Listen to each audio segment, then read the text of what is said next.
What's up guys and welcome to another track guide.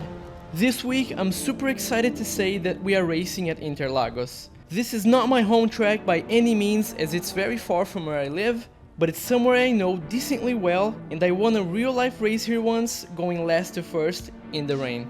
It's always a special feeling whenever you get to sim race at a track that you know in real life. I'm driving around knowing where are the hotels I've stayed in before, the restaurants I used to order food from, and even the bathrooms I ran to before a race. With that said, unfortunately the track limits around this version of Interlagos are a bit harsh and forced me to drive a little bit differently from what I expected.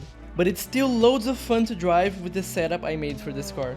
If you want to download this race winning setup, just join my Discord community and you can get it for free, together with the ghost car and telemetry files for the exact lap you're going to watch.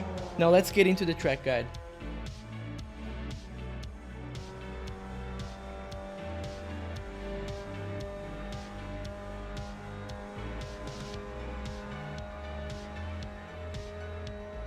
Coming into Ácido Sena, start braking hard once the wall on the right ends. Keep hugging the outside of the track and resist the urge to start turning in anytime soon.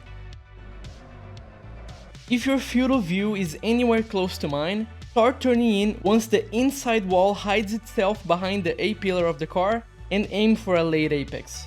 Get back on throttle once you get on top of the inside curb and keep it flat for the right-hander.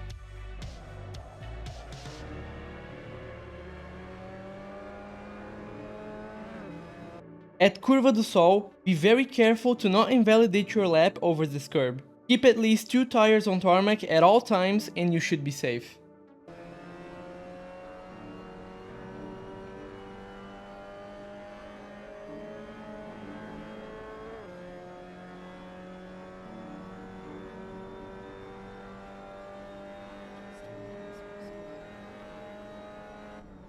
Into Curva do Lago, brake at around halfway between the 100 and the 50 board. Don't try to carry too much speed into this turn, but focus on trying to build a lot of speed out of it.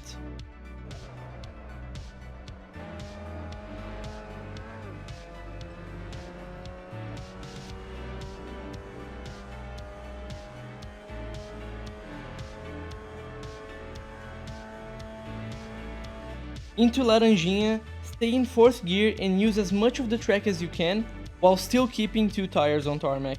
Lift off after turning in and use small amounts of braking to help you with front end grip. Get back on throttle as soon as you can, as long as you're able to hold a tight line to the inside without scrubbing the front tires too much.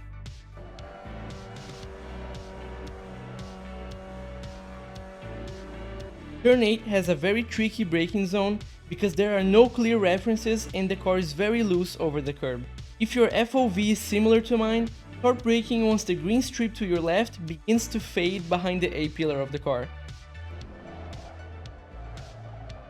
Keep the car very stable through the apex and exit the turn about halfway across the track, so we can have a better line for Pinheirinho. Lift off after turning in and use the brakes for extra rotation. If you don't do that, the car is going to be very lazy through this turn and you're going to lose a lot of time. Get back on throttle super early and let the car wash out to the outside curb.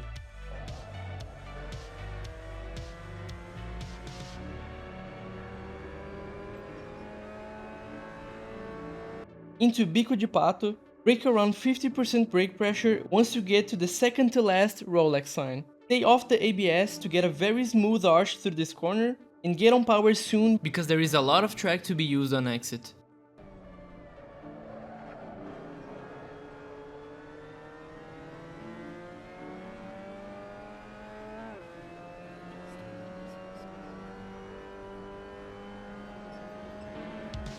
For Junção, the last real corner of the track with this car, start braking at the 50 board using all of the track space on entry and focus on getting the best exit you can into the uphill.